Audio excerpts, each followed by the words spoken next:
Hey, do you guys want to buy a kingfish? You want to live in a crazy house even though you're not crazy? Are you in the market for two-headed monsters? If you just like listening to more stories every week, then you can help me out. Go to my website, jmohr.com, and click on the Amazon link on my website. If you're going to be shopping at Amazon anyway, why not help support more stories at the same time by going to jmohr.com, jaymohr.com,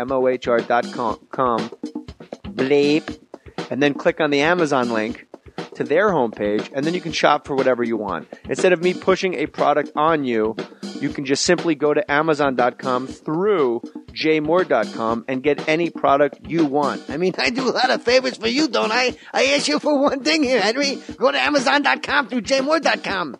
Look, this is Harvey Keitel. Go to jmohr.com. Click the link. Who's going to be okay at Amazon.com through jmohr.com? Say the damn words. Do me a favor. Help us out. Help keep this podcast rolling. You know how much money I got to pay Matt Cohen every week? Go to Amazon.com through jmohr.com, and I will personally mail each of you $15 million. Part of this was made up. Hey, come see me live if you live in Richmond, British Columbia, Vancouver. Where are you at? Canada. I'm going to be at River Rock Casino March 30th. Also, come see us do a live podcast at the incredible Irvine Improv April 4th and April 10th. Can't wait to see you guys out there. Better have my donuts. Put your name on it. Just put your name on it. That's all I say. Be a man or a woman. Put your name on it. Well, I'd like to hear about it, potheads. How the fuck you gonna know how to be great if you don't study greatness? Look at the game tape. Donuts. Oh, yeah.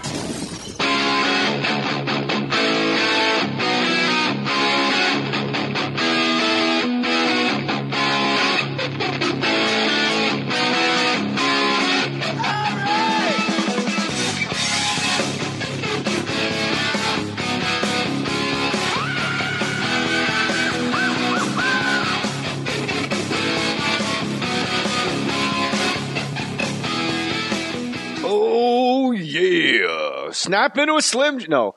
Brian Koppelman is our guest on More Stories. Long time coming. He's here because you're dear friends with Gary Goldman. Yes. I love the Gull. Closer to... Yeah. There we go. Is that good? Monty Goldman. You and Monty Goldman. Yeah. I fucking love Goldman. He's the funny... You know, Goldman's... Just, I don't know why you got to swear so much. Do it around your friends. That's all. Just don't do it around me. You know. Just don't... She ain't the kind of girl you fucking forget about. You know, did I say cunt? I didn't... No, now you did, but I promised I wouldn't. It was I know you said beforehand. I like that you're holding my child saying it. Yeah, it's good. I'm glad he's a boy. Well, you said don't say cunt, but that was in there. I thought you're the best already.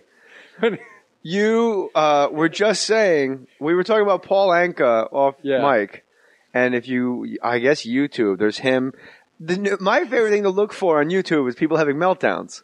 Oh, it's a great, but there's those old CDs, for those of you in the audience who don't remember what CDs are, pre-digital, or they were digital, pre-digital. They were the first digital thing. Yeah. But there's like a whole collection of Anka going crazy. Orson Welles. Oh, the Orson Welles. Every June. Why is there snow in June? Show me how to make that work and I'll go down on the fish fjord. You know, the fish cake thing? Orson Have you heard the Barry White one? No, what's that one? That's the best one ever. Where he's like, "Hi, this is Barry White, inviting you to Paul Quinn." Man, fuck this shit. No, what about? And his buddy walks in and like he finally gets and 4 rounds of tennis tournament with the Love Unlimited Orchestra. Man, I'm cutting a fucking spot, Tony. Oh, but what about William Shatner? I've never heard it. Oh, Sabotage. He goes, you know the word sabotage, and he says sabotage. And the engineer goes, Bill, can we take it again? The word is sabotage, not sabotage. And Shatner goes, you say sabotage. I say sabotage. I say sabotage. Yeah, it's great. It's on like the same thing. Brian Koppelman wrote great movies, Rounders. And you wrote some not so great movies. Thank you. But I want to ask you, I want to get into, because when you're a writer, at some point you have this precious thing. You've made this perfect snowball. You've rounded the edges. You've made it tight, compact. You're an East Coast guy, right? Yeah. When you get that snowball, you keep rounding it and making it perfect. And then you have to hand it to a studio who chop it up and make it a pile of dog shit. Has that happened to you? I don't expect you to tell me. I thought you weren't going to bring Walking Tall up.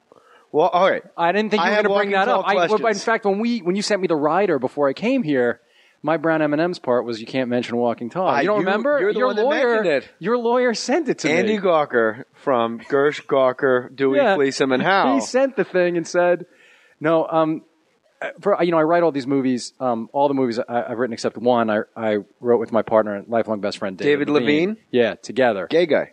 No, well, you said, martial artist. I heard he's a brown belt. There you go. I didn't even realize it until I said it. That was stupid. Yeah, a brown belt.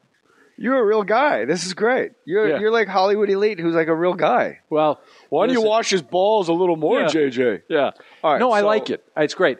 Please blow me like about 3 different times if you'll blow me during the course of the thing. I don't know how much stamina I have that way, but listen, Walking Tall, when you wrote the script... I'll answer this question. Okay. That movie in particular, because I would say the only, and listen, everyone who worked on that worked very hard. They all did a great, if I can just be sort of Hollywood for a second, it's very hard to make a good movie. You've made a lot of movies. You know how hard it is to make a good movie. I've made very few very good movies. No, there's a couple. There's a couple very good ones. Yeah, a couple the ones that no one saw. Groomsmen. In fact, I think you're cursed by how great Jerry Maguire was, because you've asked this question on the podcast a couple of times, which is why after Jerry Maguire didn't it Picture Perfect? Didn't it transition into a certain way for you? Yeah, I've heard you ask it a couple of times, and I think the answer is because what you did in Jerry Maguire is so indelible that people just think you're a cocksucker. Yeah, and they think that's really what you can play. I've come to. I think you're right, and I've also said timing-wise, if I did Jerry Maguire now, I would be in the stratosphere. Course, but they'd that's be like, holy shit, that club comic pulled that off. Most people were introduced to you that way, and that movie was at a time when movies had such an enormous cultural impact. It was pre-internet, or just at the beginning. Pre-Tyler Perry. Yeah, I separate everything into pre and post Tyler Perry. Yeah. By the way.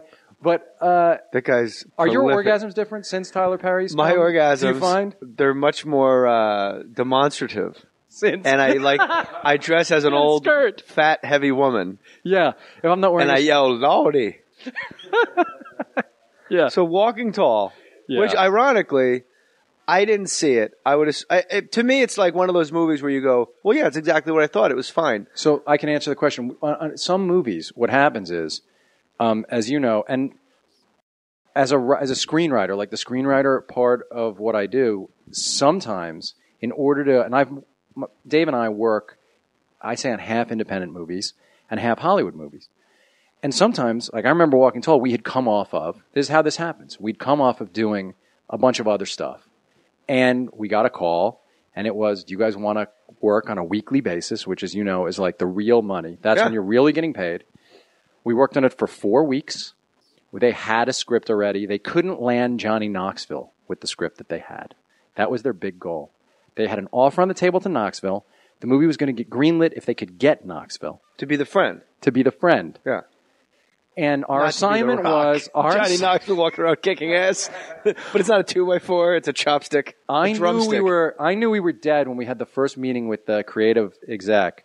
And he said, what's most important to me is that you give the stick a personality. He said, it's fascinating how the bat had to have a person. We turned into a bat. The bat had to have a personality. It wasn't a 2x4? It was a 2x4 in the original movie. In the original movie, it was called the Hacksaw Jim Duggan story. Yes. But now it had to be. So you work for 4 weeks, and that's all we worked. And then at the end, the Writers Guild... So. If you told me you spent the year on it, I'd kick you out. Like when Bon Jovi goes, living on a prayer, wrote it in 18 minutes. You go, yeah, I could tell. My father was a great sword maker. Slaved a year for that. Princess Bride. Yeah. Slaved a year. No, so 4 weeks, and then the Writers Guild decides that we deserve credit on it. And we thought about not putting our names on the movie because, sometimes you don't. But in the end, residuals, this is how this happens, right? Residuals really matter. And we knew if our name was on the movie, we would get the residuals. If your name's not on the movie, you don't get residuals. So... But, it does stick out. You can tell me what other movies you didn't like that I worked on. And then we can review your stand-up hunks. And we can just go through it together. I stand by all my stand-up. I'll tell you about the movies I've done that have been piles of garbage. But the ironic thing with your and David's case is Walking Tall was probably the movie you made the most money on. No, Ocean's 13. Oh, really? Sure. I would have thought that was already up and running, and they could have hired you like Mick Taylor into the Stones. No. Like, well, what are you going to do? Quit? We want you Right. to write Ocean's 13. Here's $200,000 for the two. Split it up however you want. No, on a movie like Ocean's 13, getting that kind of job is hard because everyone in town wants it, or could be hard. But And that's Soderbergh. yeah, Steven And how Soderbergh, does he he's the best. Best guy I ever worked with in my life. really? Yeah. I'm gonna. Oh, this is great. And Clooney, you can back me up on this. When I watched Ides of March, which by the way got completely ass raped for the Oscars. Everybody should have been nominated. Should have been nominated for Best Picture. Giamatti is incredible in that movie. Yeah, Gosling, Clooney himself, everybody. But when I watched Ides of March, I went, "Oh my God, he directs just like Soderbergh." Like when it's over, you go, "Oh no, I could have watched for another hour," but there's no loose ends. It's just done. Yeah, those two guys, both of them have a pretty singular creative vision, but I agree that George studied Steven really closely. Yeah. And he studied the Coen brothers closely, too, when he made those movies. George is really smart. And you know, Ocean's 13, when we met with Steven Soderbergh and talked to him about the movie and about the nature of cons and about Vegas, because we know Dave and I spent a lot of time around gambling and gamblers in our lives. So we happened to be just what they were looking for that. And we were the only writers on that movie. Nobody else worked on it at all. So we had the sole credit on it. All right. No, so we had on that movie the sole credit, and the movie did really well. So, you know, that movie ended up being certainly more, you know, financially rewarding than The Girlfriend Experience with Sasha Grey. I don't know what that movie is, and I don't know who Sasha Brett is. So let's You just know who move on. Sasha Grey is. I know. I'm just being a creep. The porn Wait, Sasha star. Grey, the porn lady? Yeah. That was in Entourage? Yeah, but the reason she was in Entourage was because she did this movie with us called The Girlfriend Experience. Let me ask you a question. For all the gals out there on the treadmills at the Ontario Mills 24-hour fitness that are auditioning, how does a guy like you and your partner go, let's give this lead role to a porn person instead of an actress breaking her fucking balls her whole life? Like, where do you get your fucking balls big enough to give a girl a part like that, Henry? That's because Soderbergh is so great. We told him about that idea of the girlfriend experience and what that is. I mean, you know what that is. That's Yes. Why don't you explain to your audience what the girlfriend experience is? The girlfriend experience is basically if you have a... I have no idea. It's when hookers, you know, in the old days they would always say hookers won't kiss. It's when escorts Oh, so will she kiss played you a and give whore. you. She plays. A whore. Yeah, she plays a whore. Janice Rossi's a whore. A whore lives here. So she comes in and reads... She doesn't even read. She just What? got the movie. Just got the movie. It was for her. We wrote it for her. It was for her. So we Now, conceived how... You're a happly married man with kids. Yes. How did you know who this person was? Well, you're right. I'm happily married, so I've never watched porn. By the way, your story about your wife saying, "Is it necessary? If it's necessary for you, at it's the best. Shutters. If it's necessary She caught for me at you, Shutters. I can accommodate." The greatest is if it's necessary, I'll accommodate that. That's what you said. She goes, said. I'm all right with it. I just need to know, is it important to you? That's And great. But when someone says it to you pragmatically, it's like kind of humiliating. And you go, no, I don't. Because it's really a crossroads of life. Like, am I going to tell this person who's the new love of my life? It's really important to me. No, it's a world Or do you class. just go, no, I don't care. And she goes, all right, because I'm kind of a sure thing. Yeah, it's a great story. I mean, it tells you how fucking cool she is. Yeah, she just came in and gave us cupcakes. And my wife is super cool. That when I was researching that movie, we spent many days interviewing $2,000 an hour hookers, like Soderbergh, Levine, and me. We would through we called Wall Street guys and said, who are the best hookers? And they They're all animals, knew. aren't they? They fucking knew. They all went, oh, you got to call the guy over at this company. He gets them for everyone. So we found the wrangler of all, the guy who wrangles the girls, a trader, but he wrangled the girls for all of Wall Street. And That man's name? Ernie Hudson. Awesome. So he hooked us up with My all these smug women. face. My stupid smug face. I couldn't smile. I You're liked so it too much. I'm a prick. I'm sitting here with a complete, like, fucking Keely Smith face. I look like Keely Smith on Bugs Bunny. Nice. So you did a lot of research by interviewing Well, so escorts every day my and wife prostitutes and would porn say, people. my wife, like handing me my lunch for the day, would basically, when I would walk out the door, she'd say, "Have a great day today. Don't fuck any hookers." It was every day. And your have a wife's- great day. Don't fuck the hookers. And when you met Sasha Grey, that's got to be a weird meeting when you've seen someone, forgive me, listeners, choke on cock. To come within an inch of their life because someone's holding their nose. Yeah. And really it's kind of like it's a little aggressive. What she was doing. She had a particular point of view. She hasn't worked in the adult industry in 3 years. Hold on, time out. This is what I love, is when these fucking twats go, I'm really like empowering women. Yeah. No, there's fucking 14 guys from Van Nuys in their socks avoiding each other's jizz. Like, how are you empowering women, you fucking chicken head? I actually think that she fucking figured it out, dude. She was starring on Entourage. Did you get that call?